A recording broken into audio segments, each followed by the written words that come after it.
The birth of a child is a special event, and for Mallory and Nick, their son also made history.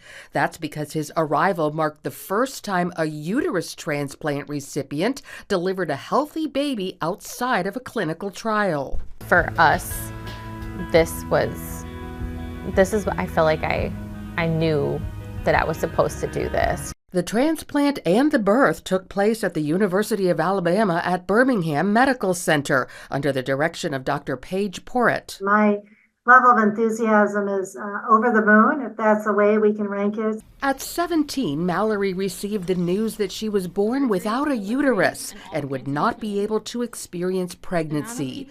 That changed, however, when she and her husband learned of Mallory being approved to receive a uterus transplant. I think we were both in shock. Yeah, I think that's the best way of putting it. Dr. Porrett feels honored to help couples in this situation. They get to experience the gestation together. And there are many individuals who would argue, and I'm sure that many of your listeners, Lorie, really can identify with this, where having a child begins essentially right with that conception event, or the uterus, the baby growing inside the uterus. While about a third of transplant patients currently reject the uterus within weeks, Mallory remained positive. I never once thought, what if this doesn't work? I knew it would. Mallory received hers from a deceased organ donor, although they can also be living. The surgery lasts up to 10 hours. It is a transplant, and I would encourage everybody to recognize that when we say transplant, it means a much more complex surgical procedure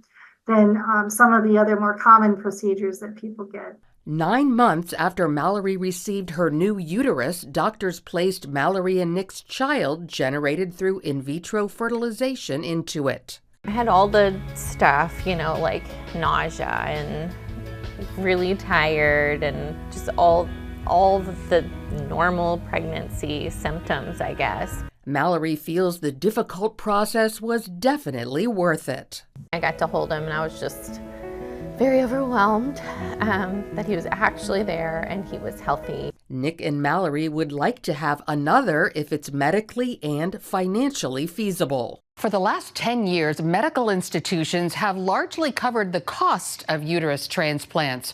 However, as they become more common, that's likely to change. Currently, insurance providers generally do not cover the procedure, but that too could change. Lorie Johnson, CBN News.